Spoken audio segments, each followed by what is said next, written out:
there and you sit there and then they just do for you and then that's it done. Right. Oh, okay, that's better. All right, we have some, let's see, topic for today. What do you feel about this week I think for it's the pretty interesting. I think uh, the fact that the Democrats are still voting to keep the government closed, I know. and especially this week, Mhm, most of the effective November 1st, which is mhm. Saturday, the food stamp pro all of these some of these welfare programs just won't Stop. continue. Right. So 40 million people getting some of these benefits won't be getting them. So we'll see what happens. Yeah, and I see that the union, the biggest union of the federal workers are, I think they have issued a statement about this whole thing, the government shutdown, and they just said, you know what, enough is enough. Let's go back to work. And these represent about how many people? It's a huge union and they are most likely they're the Democrats supporters, and they are not happy Right. with the situation. Right, exactly. Exactly. Yeah, so we'll see. Okay, let's start our program. Ladies and gentlemen, welcome to Cheyenne's Forum. Today is October 28th, and here's my dear friend, Tom Fuentes. Tom, welcome and thank you. Thank you. Glad to be here. Thank you. Tom worked in FBI for 30 years, and he worked as assistant director of FBI over 5 years, and he's retired now. Welcome again, Tom. Thank Yeah, you. sure. And we have lots of things need to discuss with Tom today. The first is breaking news. The Biden Autopen scandal has taken a new turn. The Department of Justice may soon get involved. This is what we expected. And the news is the House Oversight Committee released a 100-page reporter today declared that all Biden's Autopen executive action nude and violent. These include the pardon performance by White House staff and signed by an Autopen. So I just wonder that, Tom, what do you think the possible outcomes could this situation lead to?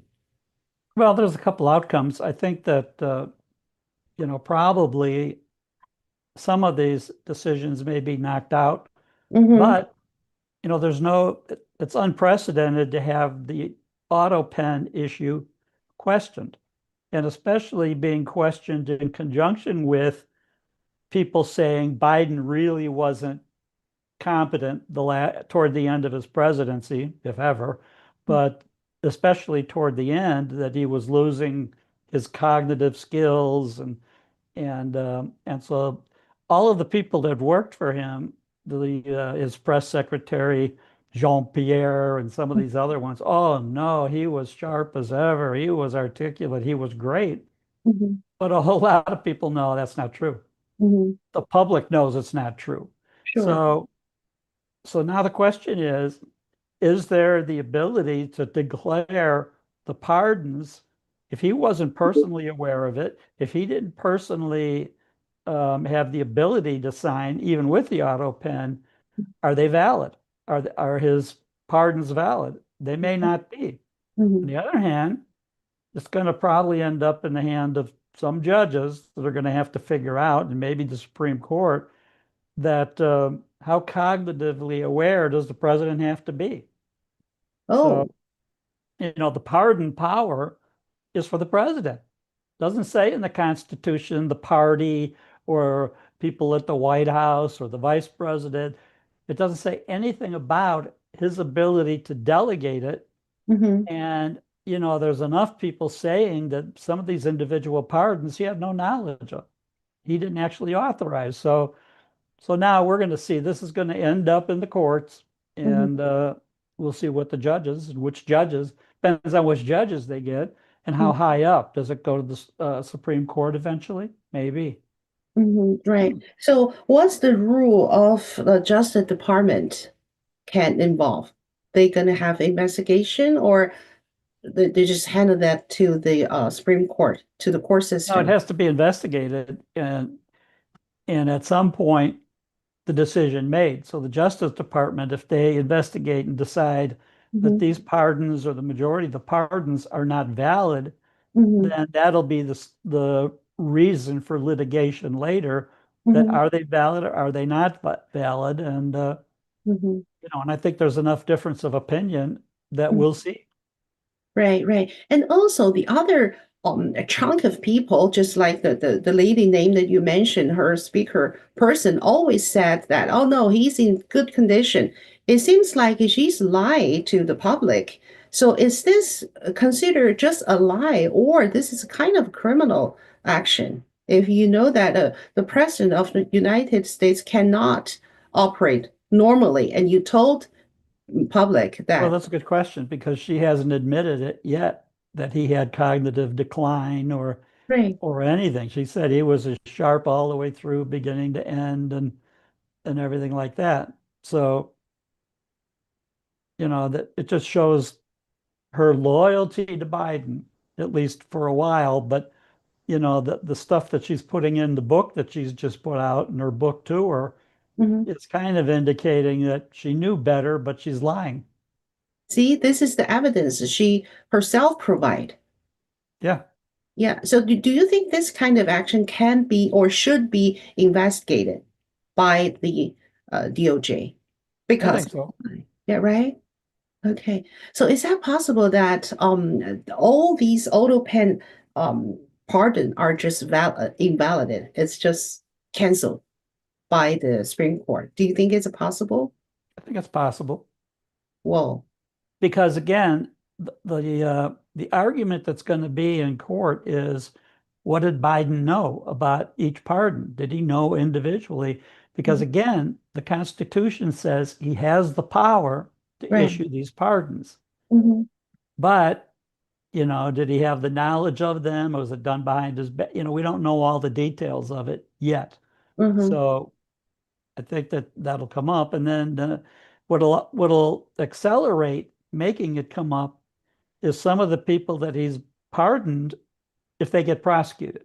If Yeah. DOJ goes after them Hmm. to have them indicted and taken to court, Hmm. then they're going to say, "Well, my pardon." So at that point, the Hmm. court system's going to say whether the pardon was valid or not. Right, right, right, right.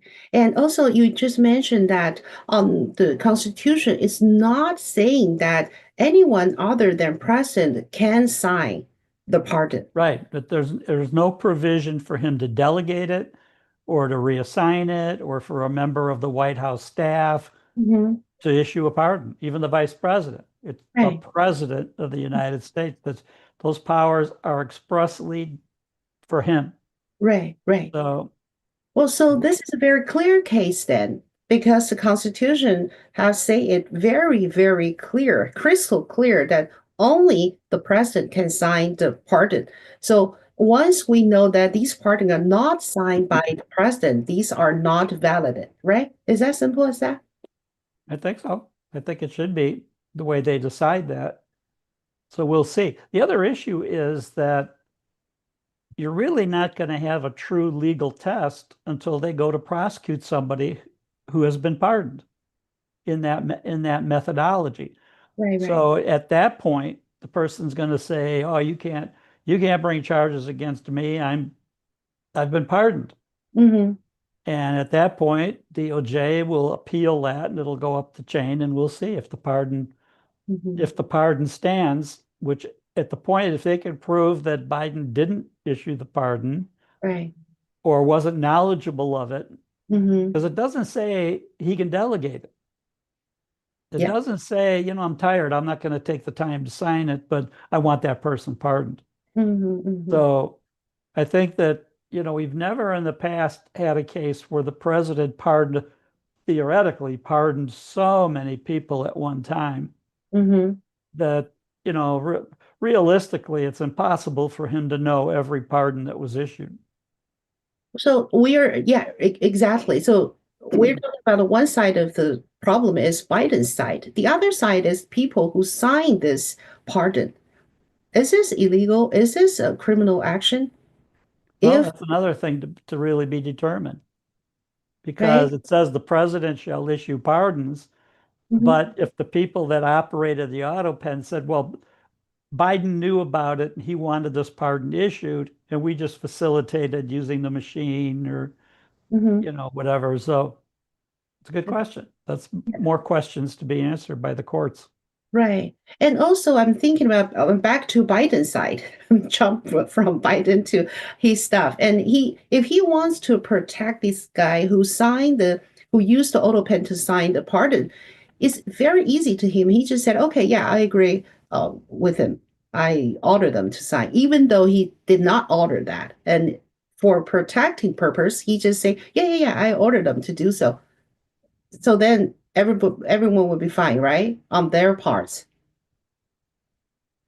Well, unless they try to bring a case against Biden for lying, that he wasn't aware of, 30, 40,000 pardons. He didn't do that, Right. even if he says he did.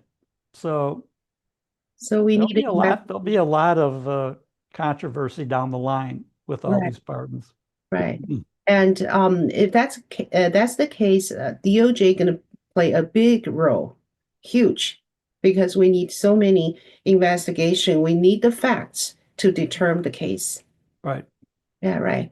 And also the other question, again, is something related to DOJ.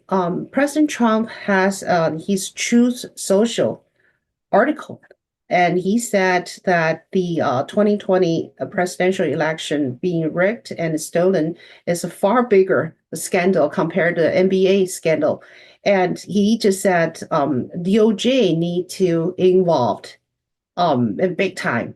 So this is another push of Bundy. I think he said get smart Republicans before it is too late. So you need to do something, Bundy, right? So this is Bundy's call again. And what do you think about how should the Department of Justice start to investigate this matter, 2020 presidential election fraud? Will they I start? think that How should they I start? think most people are just going to say, okay, move on. We've already, you know, 2025. Biden was sworn in, as the president. And Okay. in spite of whatever allegations of misconduct or improper election procedures or any of that, Mhm. he still became the president. So, that's another area that I don't know how much energy DOJ is going to have or Trump to get that far in the weeds on that election. Whoa, really? Well, Trump said, we now know everything. I hope DOJ pursue this with as much gusto as bringing the biggest scandal in American history. If not, it will happen again, including the coming upcoming midterm. No mailing or early voting. Yes on the voter ID. So it seems like Trump has a very strong emotion on this case. Yeah, he does. Yeah. What do you think? Do we should we just investigate it? Because Well, if we I'm not sure how far they'll go with, what they're investigating or how they're investigating or how many resources of DOJ are going to be tied up with this. Mhm. So, I know Trump has indicated a number of things that should be investigated, prosecuted, Right. people should go to jail. Uh-huh. We'll see at the end of the day how many that actually happens to. Yeah, yeah, we talked about last week, remember? Well, it was lots of saying, but we need to see something. Just you done something. Right. Yeah, so Bundy is her call. She's has to be super busy. So we'll see what's gonna happen next. And talking about US and Japan. Do you see the news today? Yeah. It seems like US and Japan has established the strongest relationship in history. So what impact does it have on United States and the situation in Asia? What do you think? Well, it has a big impact because, President Trump had indicated that he was very close to Japan's Prime Minister Abe. Mm-hmm. who, after he was out of office, was assassinated. And he Mm-hmm. was very popular and he could have gone back into office. Right. And the new prime minister Mm-hmm. was very close to him, the Abe, as was Trump. Mm-hmm. So I think that they had a natural tendency from the beginning to be close partners, Mm-hmm. and then the prime minister as well. So I think that I think that the trade deals and economic activity between the two countries is that they're pretty close. Mm-hmm. Right, right.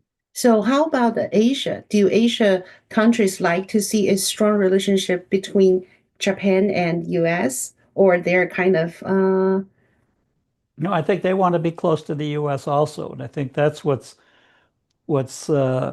really driving all this is that whether it's Vietnam or Cambodia or Laos, some of the other countries in that territory mhm, that appreciate the relationship that the United States has with Japan, mhm, but them also with their own relationship. So I think that Trump is in a real good situation in terms of diplomacy with those countries. right, right. So you think the other Asian countries are more like a prefer American have a strong relationship with Russia rather with China. Is that Well, true? they're all generally afraid of China because China has, they've had invasions from China going back 1,000 years or more. Right, right. So the idea of the United States kind of being in a position of overseeing the relationships and trying to prevent Mm-hmm, China from bullying mm-hmm, Vietnam or some of these other countries, mm-hmm, even Taiwan for that matter. mm-hmm, Uh, so I think that, yeah, the people in those countries want to see the U.S. stay in this leadership position and mm-hmm, maintain business relations and economic relationships, other benefits. mm-hmm. And I think that that's important. Right. Well, think back about People forget, by the way, just a bit of history. right, yeah. We were in Vietnam for more than 10 years fighting that war. Mm-hmm, And we were finally leaving Vietnam April of 1975.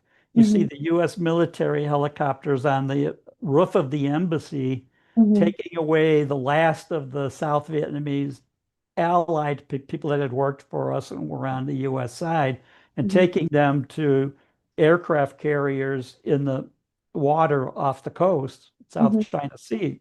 mm-hmm, And what people don't know or didn't pay attention to was as soon as we left Vietnam mm-hmm, in April of 75, mm-hmm. China invaded Vietnam. Oh, See, you're surprised. China yeah. occupied Vietnam. And so that was a big concern for a while. And the US basically said, we're not going back. We've had enough of Vietnam. We've had Mm-hmm, enough of that whole territory. We're out of here. mm-hmm, And the US actually failed to defend Vietnam after mm-hmm, the attack by China in occupation. But mm-hmm, eventually, the Vietnamese army was able to, it was a small amount of number of Chinese soldiers that invaded. And mm-hmm, so eventually, Vietnam got them to leave. But that was a big issue. The United States, we left in Vietnam. Now, historically, in mm-hmm, the last 1,000 years, Vietnam had been invaded over 13 times by the Chinese. mm-hmm. And so there was a natural um, Interest. tendency of Vietnam to not trust China at all. Right, And right. actually, after the Vietnam War or our war with Vietnam ended, they really didn't want us to leave. They wanted us to defend them now Okay, yeah, from protect them. China. And we didn't. We said, we're out of here. We don't want any more to do with it. And Mm-hmm, we left. And mm-hmm, China appealed to the United Nations. I mean, Vietnam appealed to the United Nations mm-hmm. to issue orders to protect them, Right, and the UN didn't. And so, typical UN, another exercise in being worthless. right. But Vietnam eventually, after so many months, got the Chinese to leave. Mm-hmm, So they haven't forgotten that. They haven't forgotten that, we had that. And relations with Vietnam, I know on my trips to Vietnam, meeting with the ambassador, one of Mhm. the first U.S. ambassadors to Vietnam had been a prisoner of war in the Vietnamese prison. And the Vietnamese awarded him with a brick from that prison in Hanoi.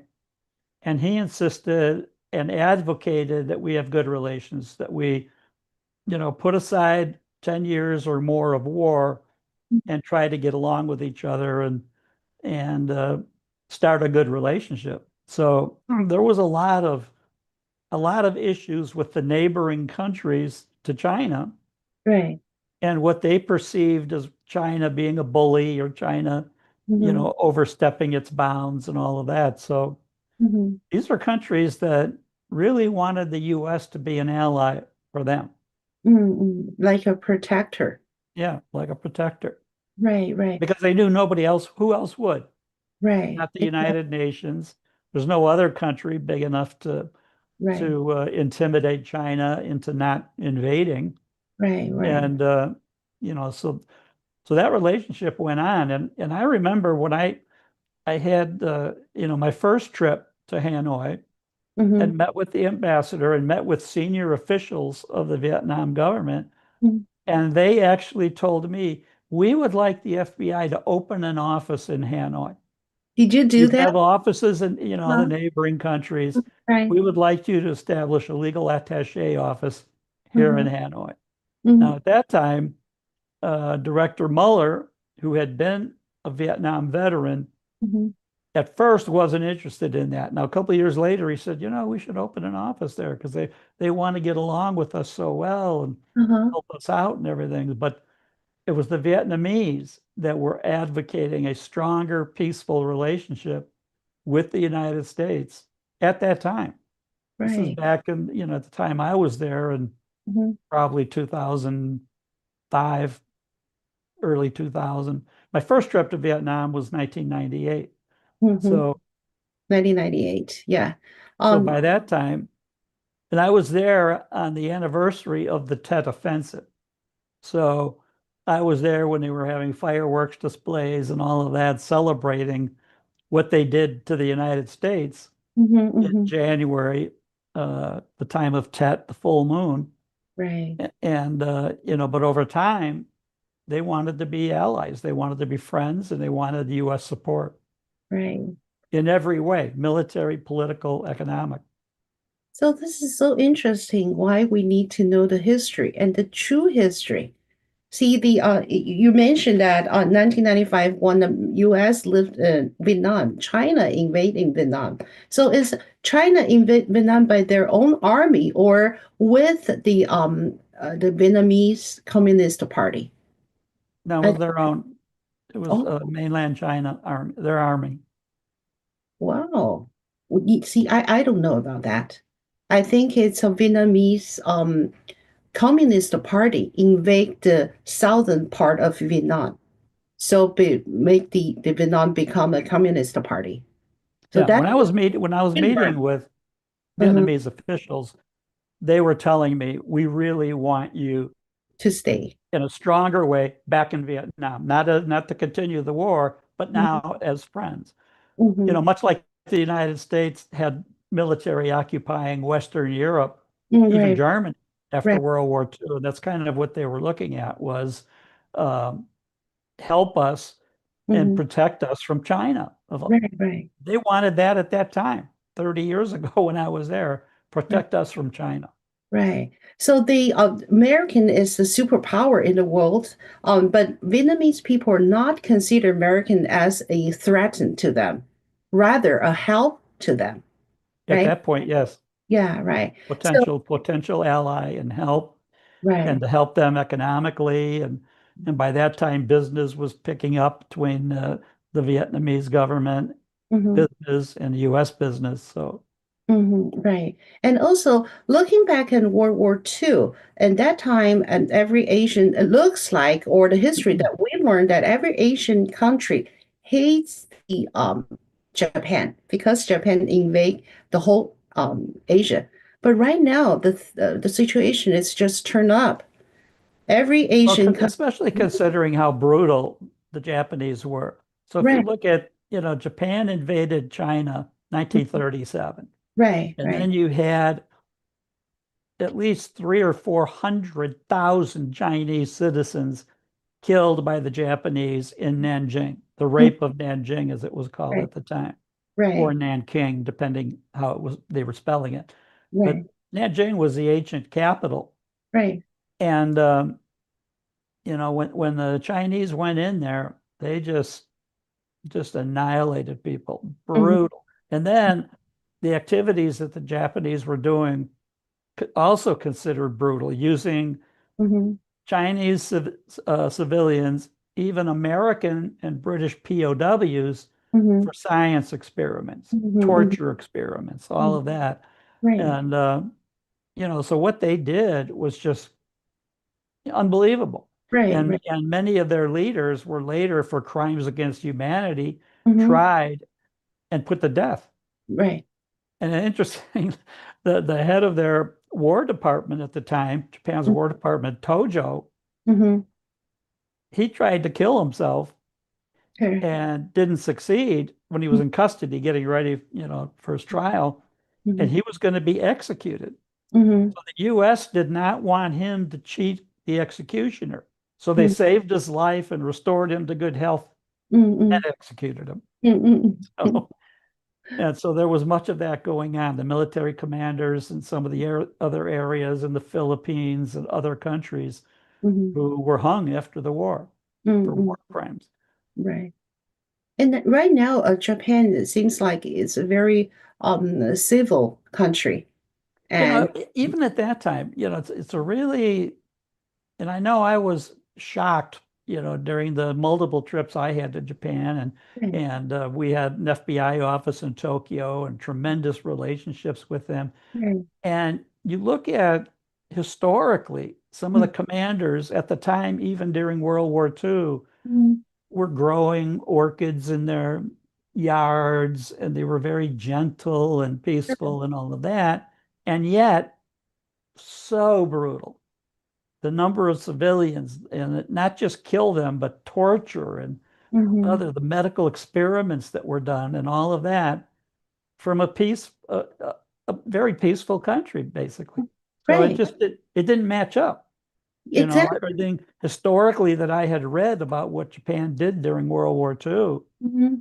And then, when I go there and they're not that way, it's Exactly. like, wait a minute. How Exactly. did these soldiers Uh-huh. who theoretically came from such a peaceful culture Uh-huh. become so brutal, I so have the exact, unbelievably? yeah, I have the exactly question as yours when I went to Yeah. Japan and to see everything. And then I stayed there for a quite long time to study the culture. And then I don't understand. There's I no, think part of it might have been just me guessing now, but that their loyalty to the emperor, to them, the Japanese emperor was a god. And therefore, if he's waging war, he's ordering the military to do all of this, and therefore must be okay. If the deity of the emperor hmm. or allows this or orders it, must Hmm. be okay. Right, right. Maybe that's yeah, that's a possibility, And the right? loyalty to the emperor, we during the summer of 1945, early on, here we were doing the bombing of all these Japanese cities and destroying them, Mhm. and we kept telling Japan, you need to surrender unconditionally. Mm-mm. Well, in reality, we accepted the surrender that was not unconditional by Mm-hmm. saving the emperor. Mm-hmm. So when the emperor, after the bombing of the atomic bombs on Hiroshima and Nagasaki, and the emperor wants to surrender, basically stop the war, and that was a big issue because they knew the U.S. knew culturally Mm-hmm. the people would never surrender, the military wouldn't. So they needed to have the emperor basically say the war's over. Right.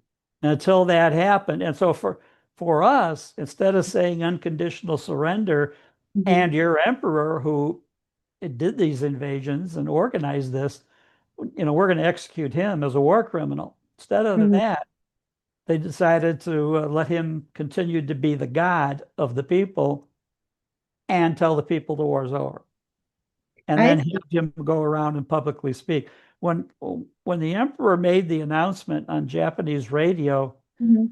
the public in Japan had never heard his voice before. Mhm. Mhm. That was the first time.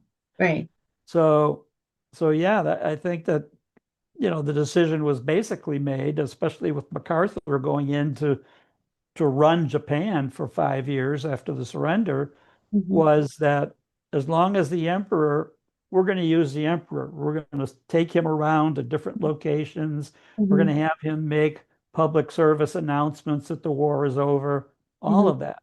Mhm. And without that, the whole Japanese culture would have stayed with the emperor and not surrendered, probably.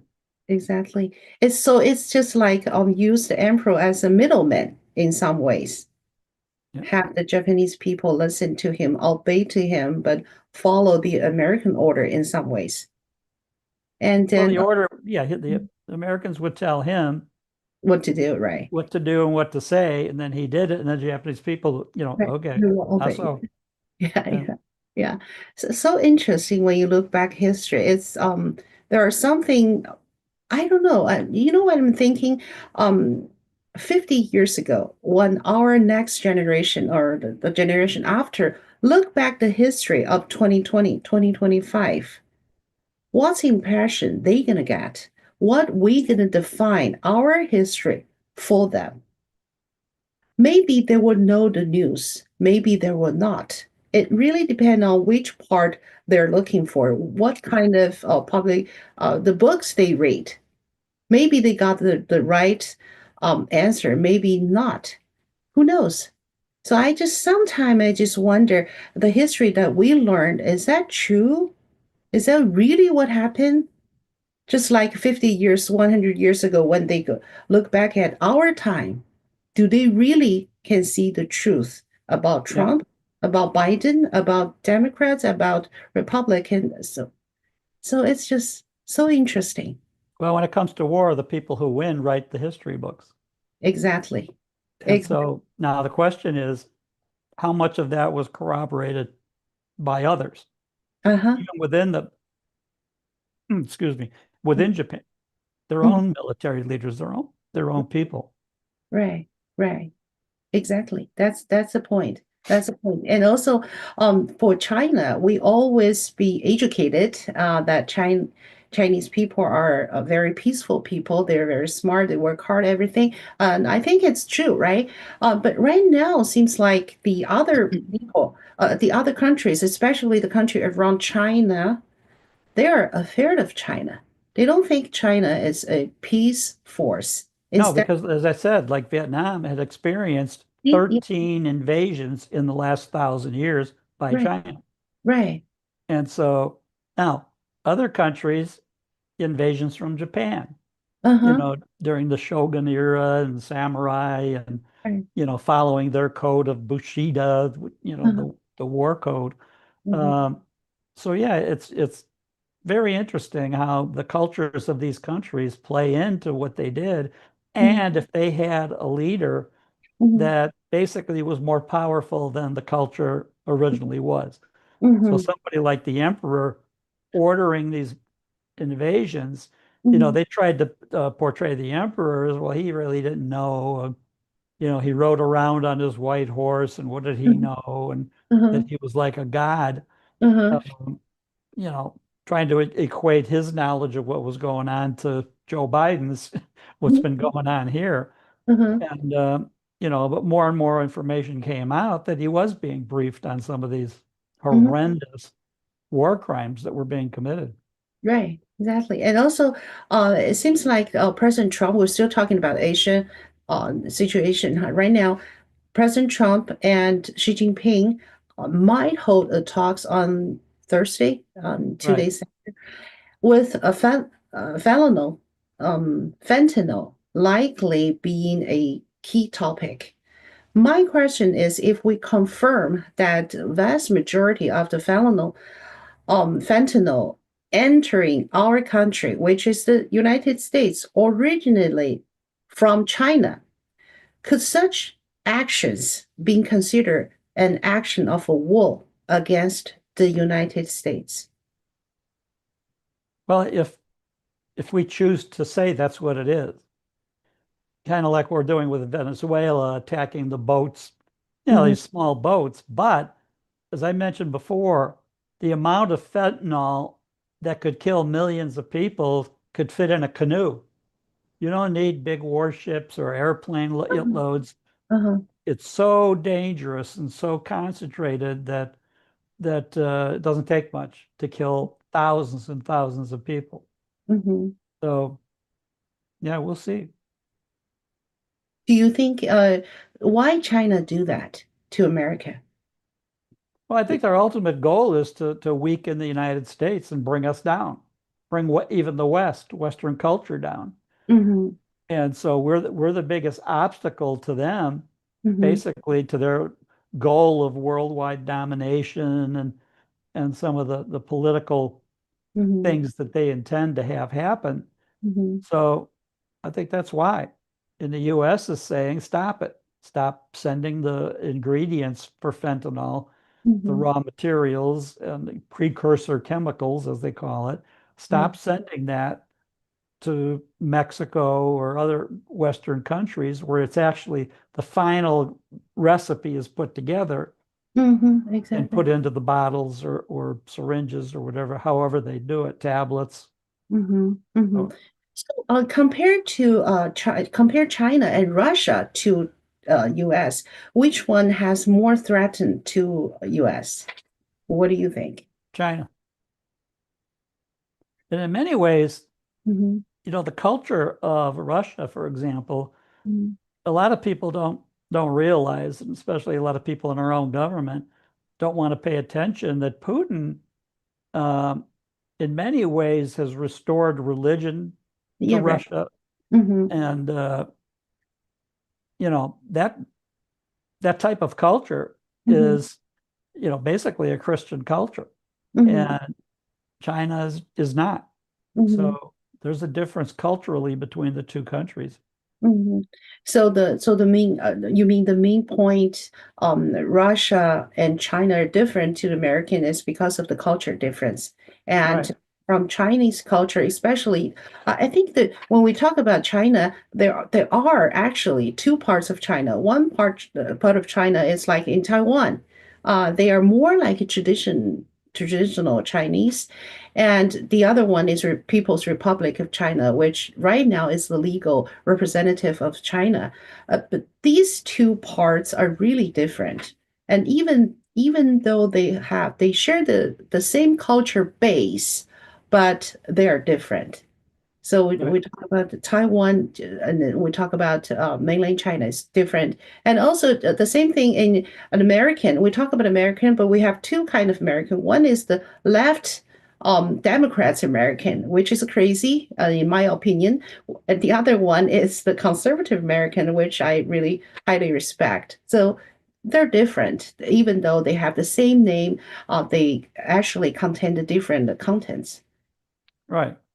Okay, so yeah, and talk about right now we're coming back and talk about our country, which is the United States, and we are pretty much separate right now. And then Soros actually play a big role. And look what happened in New York, the mayor of the mayor election. And according to the recent release records, Soros had funds through Open Society Foundation over the past few years to the party called Working Families Party, and at least the other nine far left wing organizations.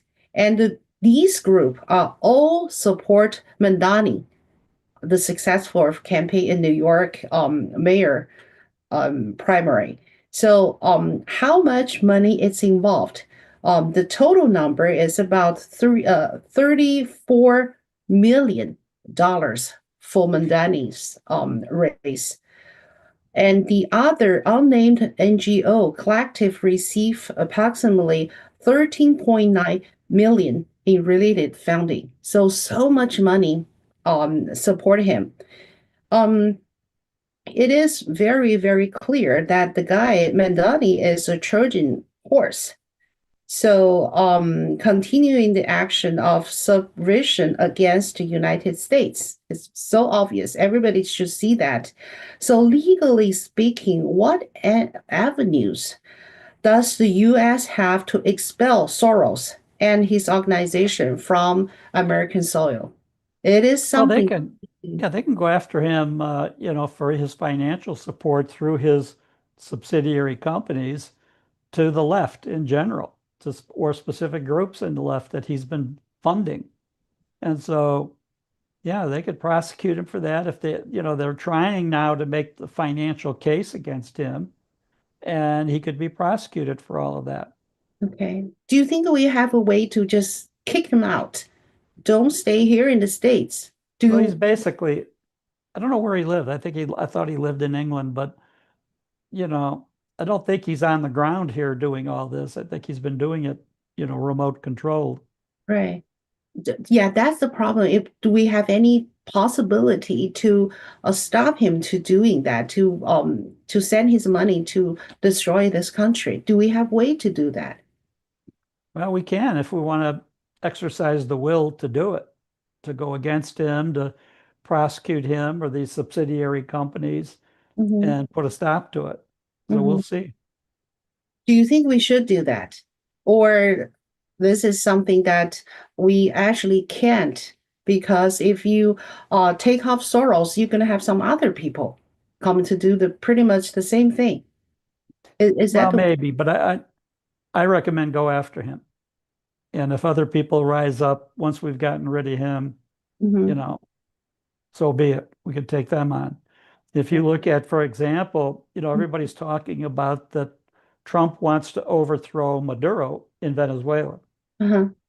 Now, Maduro has already been indicted in the United States for drug trafficking. Mhm. So we already have, he's in a pretty much identical situation that Noriega was Mhm. years ago when he was running Panama.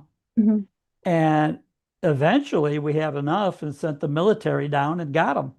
Mhm. Brought him back to the United States. He goes on a trial, he's convicted, and he goes to jail in the Mhm. US. Mhm. So, in a way, you had that precedent back then that they could use and say, okay, we're going to do that to Maduro. He's been charged in the United States. His Mhm. country is doing it every number of things against us. Mhm. Go get him. That could happen. Mhm. Right, right. So hopefully we will do the same thing to Soros Yeah, the because other issue with Venezuela is a little bit different in that they have huge amount of oil. ah, And right. and Venezuelan oil is known to be the dirtiest in the world. Re has the most sulfur content, requires extensive refining. Mm-mm. And now the Chinese have built a refinery in the Caribbean to refine Venezuelan oil. Uh-huh. So now back, when I was running international operations at the FBI, we had issues of that the purest oil in the world came from the Gulf of Guinea, which is next to Nigeria. It required minimum refining. And so boats coming or ships coming from that part of the world, from that Gulf, from Mhm. Africa, could go Mhm. straight across the Atlantic into our southern refineries. And Mhm. that oil required minimum, Oh, cleaning up, let's say, to be usable. uh-huh. And so, and Venezuela at the time, we didn't care because it's so dirty. We didn't want it. Nobody else wants it. I And they were see. going to sell it to China. Okay, fine, China, take it. And then Okay. they've got to get it from South America to China to be refined. But Mhm. now, supposedly, China has refineries in the Caribbean Mhm. to try to clean out that Venezuelan oil. Mhm. So we'll see. Now, if that's true, and it probably is true, then what would it take for the United States to destroy those refineries, the Chinese refinery, wherever that's at, Mhm. Mhm. and say that their oil is a threat to us?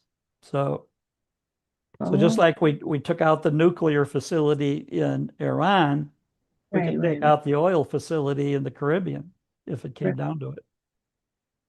right, right. So things changed by the time. So Right, yeah, it seems like you don't have a formula for the international relationship or the formula to how to run this country because things changed.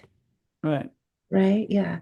And yeah, this is our topic for today, Tom. And what else you th wants to discuss about this week and what you think is very important or at least worth to notice around I it? think one of the important things going on, lawsuits in several states about gerrymandering, of realigning the districts Hmm. to, especially the Democrats want to realign districts to give them more seats in Congress, Hmm.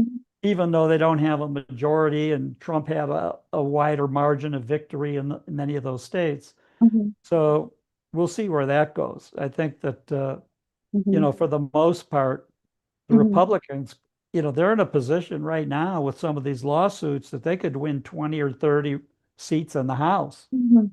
And Yep. then there'd be no more filibusters in the House and Hmm. tying up legislation and all of that. I think there's some really important legal battles going on.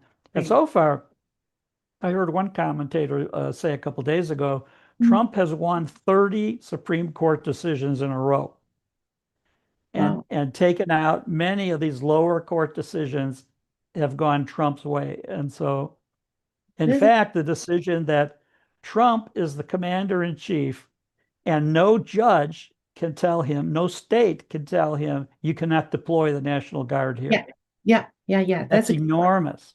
That's Hmm. an enormous decision by the Hmm. Supreme Court to say, yes, he can. Hmm. He Hmm. controls those resources. He can decide. Hmm. Basically, Supreme Court just tell these governors that he is the president. Yeah, Yeah, yeah, that's a president, he can do it.